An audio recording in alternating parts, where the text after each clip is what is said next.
then we have Sera, who tries to summon the Fates, and she specifically asks for Holland to come, but he doesn't show up.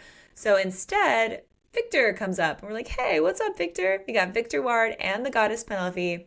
Awesome. We learn a couple things from them here. So as we know, Vikter is never reborn like the other Vikters because he was originally restored by an Ere, so he gets to remember all of his lives prior.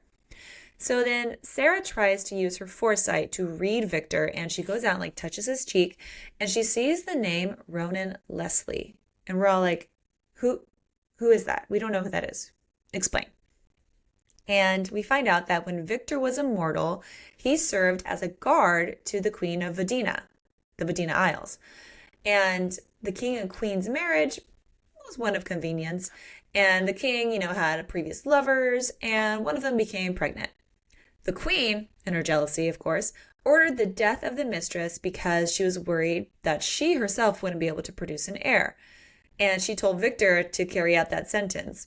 But he was like, I don't want to kill a pregnant lady. That just seems wrong.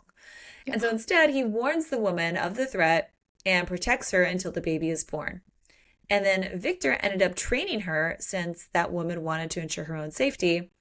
The mistress then snuck into the castle one night, and the next morning, the queen was dead. Oops. Oopsies. That training went sideways. My bad. Ugh. And then that mistress eventually becomes the queen of the Vodina Isles. It's like, well, I guess it's okay. Remember, she's pregnant. And so her son, that was initially, illegitimate, now is legitimate, and eventually rules the Vodina Isles until the last king, Leslie, rule, who only had a daughter.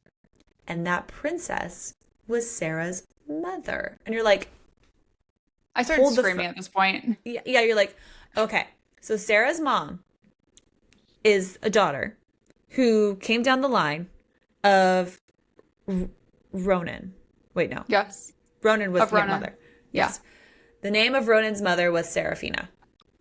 You're like, wait, what? And she was considered to be the Silver Knight, a warrior queen who fought alongside her husband and people in battle. You're like, holy shit. So that mistress basically of the king was Seraphena.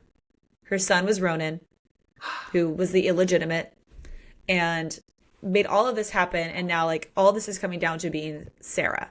And you're like, oh, whoa. At this point, you're like, I need to sit down.